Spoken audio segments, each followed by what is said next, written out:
Bonjour à tous et à toutes, on se retrouve aujourd'hui pour un nouvel épisode sur le match numéro 1 de la grande finale du King Roger Tournament.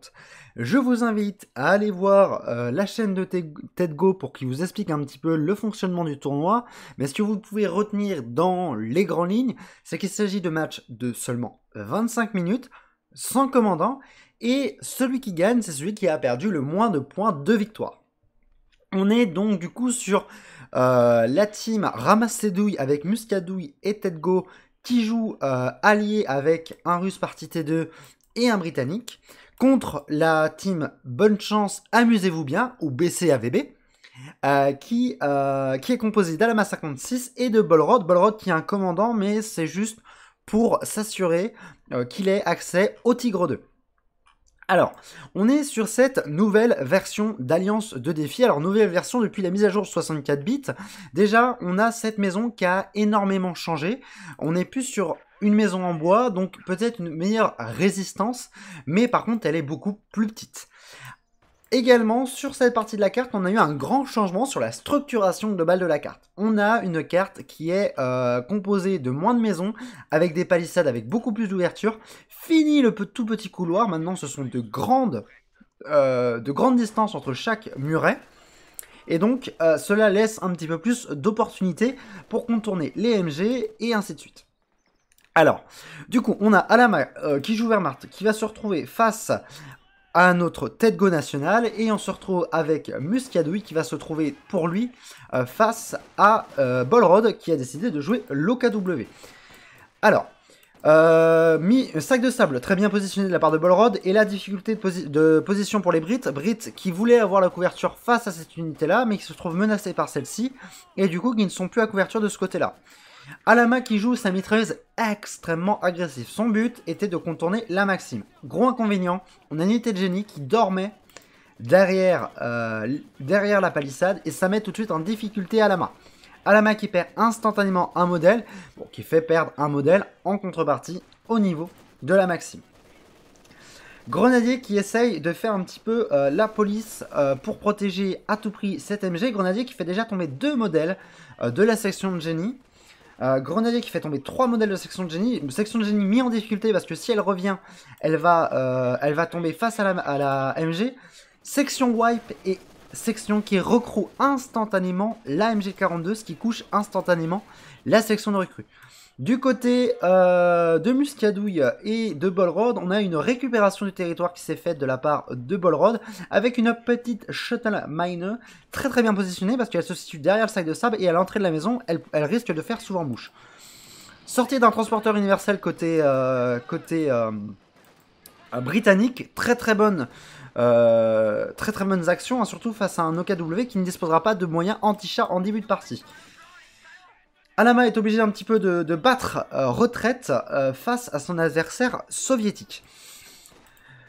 Pendant ce temps-là, Bolrod vient un petit peu faire la police. Il a capturé le carburant et maintenant il s'empresse de capturer le point de cut. Point de cut qui du coup va stopper l'arrivée en ressources potentielles de cette partie-là du carburant. Maxime qui se déplace tranquillement au milieu et arrivé d'un sniper en jeu de la part d'Alama 56 qui va nous faire un beau petit sniper. Très très intelligent de faire un sniper contre un soviétique parti T2. Pourquoi? Un soviétique parti T2, il n'a pas accès à beaucoup de choses. Il a accès au mortier, au canon anti-char et à la Maxime. Et en fait, il ne dispose pas vraiment de véhicules ou d'unités pour chasser les snipers. Donc c'est très intelligent de faire ça, surtout qu'il peut avoir derrière l'optique de faire un sniper, ce qui impose son adversaire soit à faire un T1, ou alors plutôt à faire un T3, le bâtiment des blindés légers, et de faire un T70. Donc c'est très intelligent de faire un sniper face à un T2 russe. Il faut néanmoins qu'il se méfie justement de TEDGO qui aime bien jouer les palissades, et globalement des recrues qui sont capables, de rush en fait, tout simplement.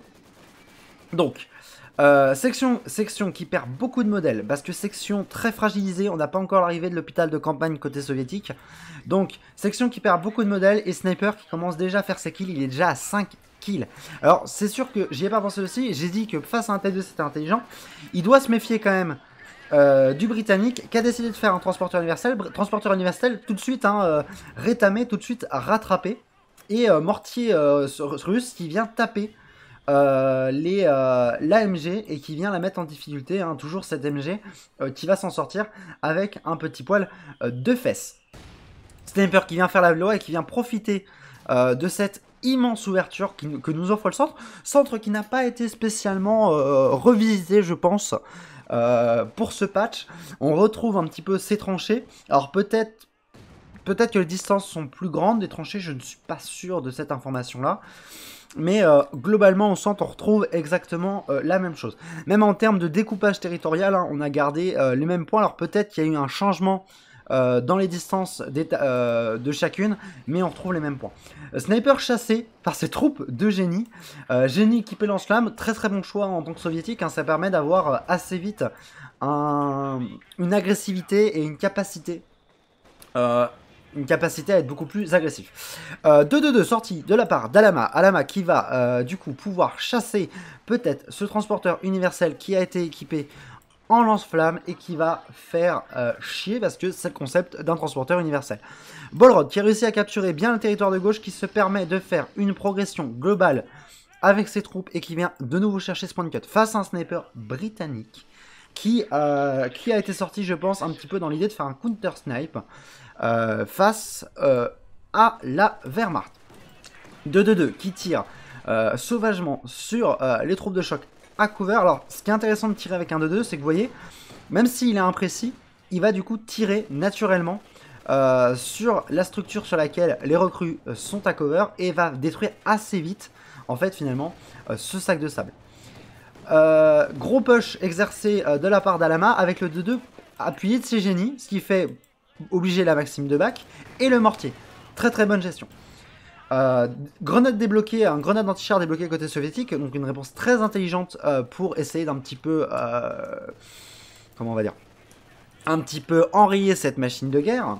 Donc grenade anti-char hein, qui met en difficulté le 2-2-2, qui perd tout de suite sa mobilité, hein, c'est un véhicule qui compte que sur sa mobilité, donc voilà.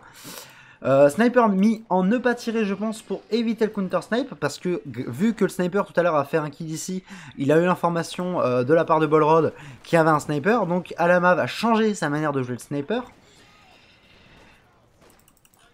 Alors, génie qui font un petit peu la police, qui vont être appuyés par le transporteur universel, hein, l'équipe de Ramasse les douilles qui essaye à tout prix d'avoir au maximum le contrôle des étoiles. Ils connaissent, ce sont deux équipes qui ont fait beaucoup de matchs, qui commencent à connaître un petit peu la structuration des matchs et ils savent que les points de victoire valent parfois plus cher que le fuel dans cette partie. Panzerfaust hein, qui peut être tiré, qui va être tiré, hein, Panzerfaust téléguidé, le fameux, qui est tiré au travers de la palissade et qui neutralise encore ce transporteur universel. Mortier qui est décidé d'être fait de la part de Muscadouille, mortier très bien placé parce qu'il est placé juste derrière les buissons. Et ce qui empêche en fait déjà le tir automatique de toutes les unités situées ici et qui va permettre d'offrir une couverture supplémentaire face à tout tir d'artillerie ou de canon anti-char. MG, hein, MG d'Alama qui n'arrive pas à être positionné. Par contre, il faut qu'il se méfie parce que le mortier a été découvert hein, par ces Volksgrenadiers équipés en STG-44 qui vont se faire un plaisir d'envoyer des grenades incendiaires. Donc une réponse tout à fait justifiée. Et on voit ensuite derrière qu'il y a ce LIEG qui va venir taper cette structure en supplément, ce qui va mettre tout de suite en difficulté hein, ce mortier. Sniper de retour pour vous jouer un mauvais tour et qui est quand même à 13 victimes. Tedgo qui récupère son essence pendant que Bolrod va loquer l'essence du haut avec notamment, qu'il le lock déjà avec une MG34 et qui va le loquer en plus avec sa position flag. Position flag que Bolrod apprécie tout particulièrement jouer de manière très agressive pour justement contester la capture de ses étoiles. Il se dit bah quitte à perdre son bâtiment. Et donc je vous invite quand même à regarder les matchs hein, sur la chaîne de Tedgo où il y a un des matchs justement où Bolrod nous a fait le privilège d'appliquer la même technique pour défendre une étoile et on a été bluffé de l'efficacité de cette dernière. Mortier hein, qui est vraiment en difficulté mais qui tombe pas sous ces deux grenades incendiaires. Va falloir essayer de trouver des solutions un petit peu, peut-être le retour de ce LIEG, mais LIEG qui est en difficulté hein, par l'armée britannique qui se décide à capturer en fait le point de cut. Donc réponse très intelligente pour essayer justement de contester un petit peu le carburant. Point de gut qui va être plus difficilement contesté maintenant parce qu'il y a l'arrivée justement du QG. QG qui peut quand même ne pas voir à cause des haies ici, hein, peut-être les unités situées sur le point de cut. Mortier, vraiment mis en difficulté, on attend un tir du LIEG peut-être qui va finir ce mortier avec le 2-2-2 qui tape sur le véhicule de reconnaissance, on attend et ça ne vient pas. Et c'est venu, et enfin le mortier qui tombe. Grosse perte côté britannique. Et là, on commence peut-être à toucher un petit peu quelque chose où, en effet, les Britanniques, eh ben, voilà, ils ont perdu beaucoup. Ils ont perdu beaucoup sur Smooth. Alors, beaucoup, oui et non, mais ils n'ont pas réussi à s'installer. Et en perdant ce mortier, ils vont avoir du mal à être en mesure d'exercer une pression au milieu. Alors, on peut voir gros inconvénient, il n'y a pas encore de pièce anti-char. Une pièce anti-char va être sortie de côté à la main, mais au moment de l'arrivée du T-70, il n'y a pas de pièce anti-char. Honnêtement, c'est quelque chose que vous ne pouvez pas vous permettre de skip, même si vous êtes sur un tournoi comme ça, parce qu'un T-70, c'est un véhicule léger, mais c'est un véhicule léger quand même vachement lourd. C'est un véhicule léger qui a quand même une bonne résistance globale, et il faut vous méfier parce que il est vite arrivé en fait que ce T-70 va vous wipe des unités. Tout simplement. Tir au travers de la haie par le transporteur universel, hein, très bonne gestion de muscadouille hein, de ce véhicule hein, qui profite de la haie parce que le feu traverse les bosquets. MG mis tout de suite en défaut en fait parce qu'elle va dans la fumigène et justement ce T-70 qui fait un push et Alama qui se sent obligé du coup de back instantanément son sniper, Alama qui back également instantanément sa MG. Alors l'avantage de la fumigène entre guillemets c'est d'offrir une un repli à l'unité mitrailleuse, mais cet avantage est sommaire hein, par rapport à l'inconvénient que ça lui a procuré d'être dans la nécessité de tout back. Construction du QG des blindés moyens. Pour lutter, je pense notamment contre ce T-70. T-70 qui vient titiller un petit peu ce LIEG. Hein.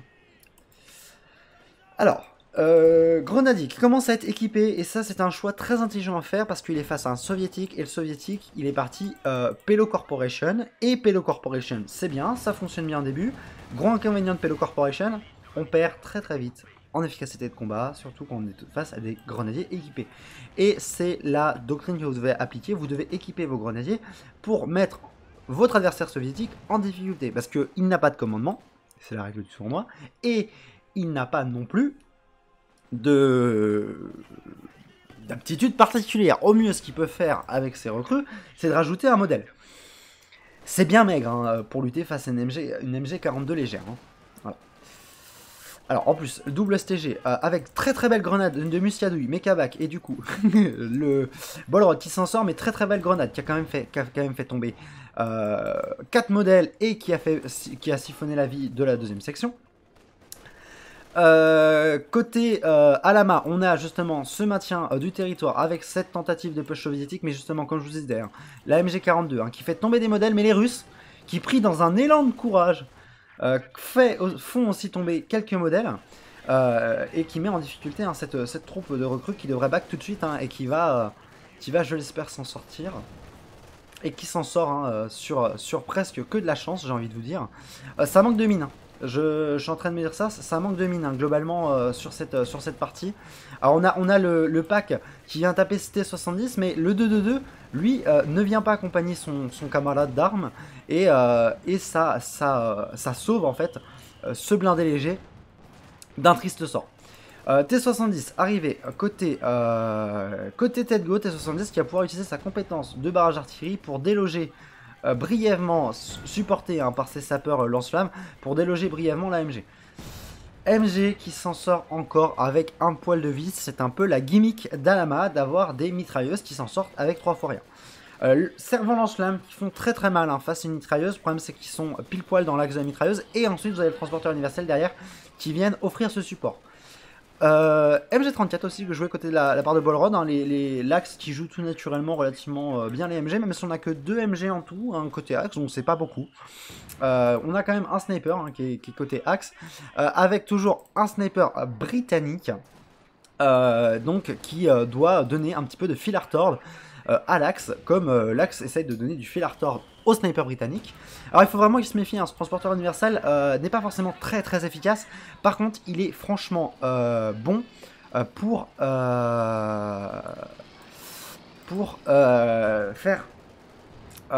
faire tomber des points de vie. Un petit duel de sniper qui n'a pas eu lieu, hein, c'est dommage. Et Bolrod qui vient avec deux unités, qui a essayé du moins d'aider à la main sur son side, parce que c'est vrai qu'il a réussi à temporiser convenablement avec sa position flak tout le side du haut, donc ça c'est très bien joué. Arrivé d'un double Panzer 4. Double Panzer 4, très bonne décision, parce que ce sont des chars très polyvalents, beaucoup plus que ce qu'une peut l'être le T-34. Ils rappelleront un petit peu hein, les capacités du Cromwell. Cromwell hein, qui est en construction à côté Muscadouille. Et du coup avec un pack, donc ça c'est un petit peu représentatif hein, d'une mauvaise gestion de l'économie, parce que s'il fait un Cromwell plus un pack, c'est qu'il avait déjà le temps de faire un pack depuis un petit moment, et c'est dommage parce que c'est vrai que l'anti-char c'est peut-être ce qui manque pour l'instant à nos compères les alliés. Les alliés qui ont quand même décidé de faire une cache, hein, contrairement aux axes, et je pense que le but de cette cache là, c'est de pallier cette absence du coup de capture de ce fuel là, plus l'absence ou du moins la contestation répétée de ce fuel là. Sniper a 24 kills et qui passe V2, c'est propre, c'est très propre.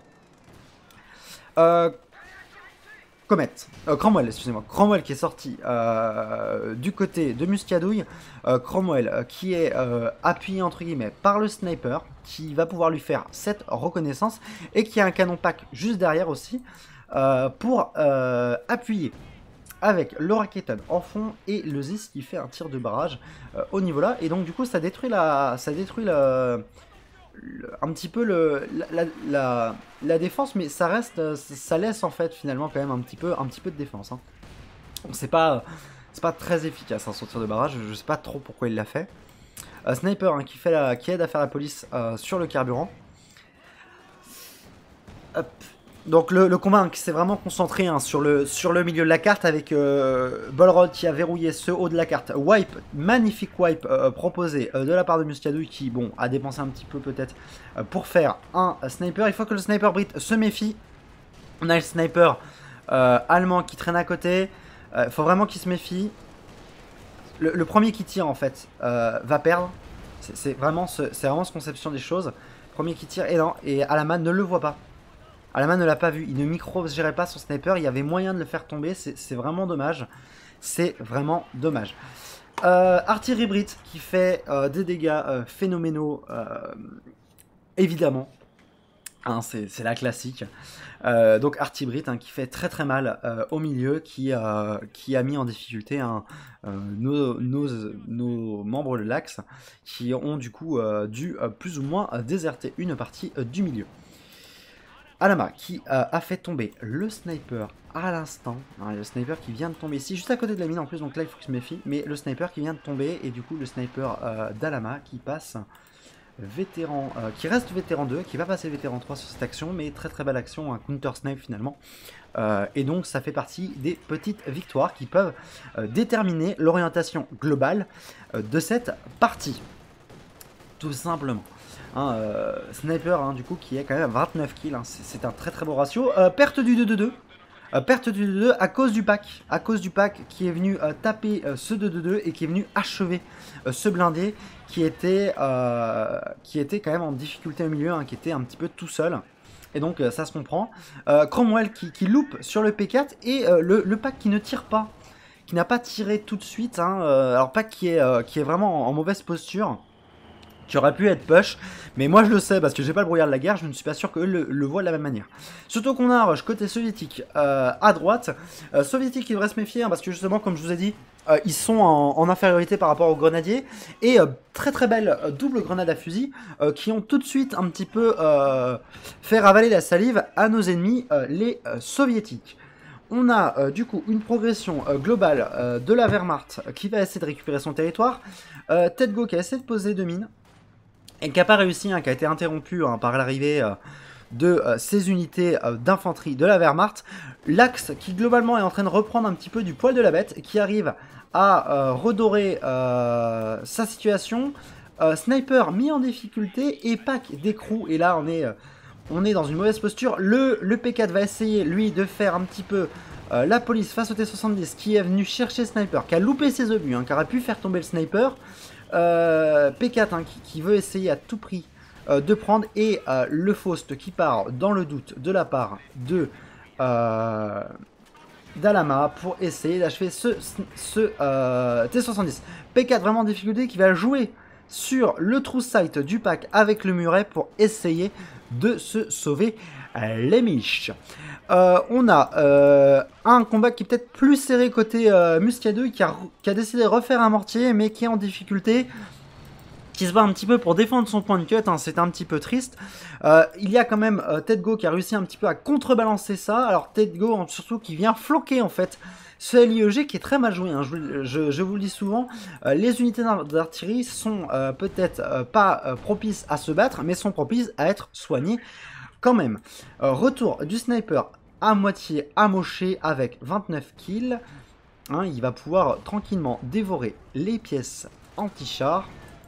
Cromwell qui vient taper au centre et qui n'a pas vraiment de résistance. Hein. On voit que le Raketen est en back, on voit que le P4 est plus ou moins en retrait. Tedgo qui a fait Alama qui a fait tomber le pack de Tedgo qui tape la mitrailleuse avec une balle incendiaire. Hein. Cette balle neutralise la mitrailleuse et parfois peut faire plusieurs kills. En tout cas, il est passé à 33 kills et passé vétéran. Très belle grenade, très belle grenade incendiaire. On est à 21 minutes. On sent là que les alliés commencent un petit peu à envoyer leurs chars à la mort. Pourquoi? Parce qu'on est à 21 minutes. 323, 352, ça reste serré, mais l'écart il est creusé. Même si ça reste serré, l'écart il est creusé. Et là, faut essayer d'avoir l'étoile. Faut essayer de se battre à tout prix pour avoir l'étoile. Problème, on a un Brombar qui arrive côté Alama. Brombar qui va dévorer l'infanterie, c'est évident. Pack qui fait mouche et tout de suite suivi de la grenade anti-char de la part des recrues. Très très bon timing qui a permis aux alliés de stunt le Brombar. Alors là on a beaucoup de packs. On avait 3 packs sur la droite, on n'avait aucune unité d'infanterie pour les accompagner. C'est dommage, hein, ça fait une perte de ces 3 packs presque instantanément. Parce qu'on n'avait justement pas d'unité pour les couvrir. Double mortier qui se fait taper dessus au LIEG. Hein. Méfiez-vous, hein, ne laissez pas vos pièces d'artillerie l'une à côté de l'autre, c'est dangereux. Artillerie britannique hein, qui vient de partir ici, mais qui fait face à un combo, un Brombar plus Panther. En plus, le Brombar qui est joué en tir ciblé, c'est-à-dire que là, il a désactivé le tir automatique. Et en fait, grâce à la touche d'attaque au sol, il oriente lui-même son canon, ce qui rend le Brombar drôlement efficace. LIEG qui a été recru, P4 qui est propre comme un sous-neuf. Et on sent hein, cette volonté des alliés d'essayer de sauver les meubles. Sauf qu'on a le point qui est contesté en bas par cette troupe de grenadiers qui vient dévorer l'infanterie et le support soviétique. Un petit peu cette contestation au dernier modèle de la part d'Oloka qui arrive à wipe cette unité d'infanterie, mais qui se wipe tout de suite derrière par une salve d'obus. Alors j'ai pas trop spécialement pu voir si le Katyusha, c'est ça. Katyusha qui a été sorti, qui a été tiré hein, depuis la base, donc c'est un Katyusha un petit peu random, et la roquette a réussi quand même à tuer les 3 modèles, donc c'est un petit peu de la chance.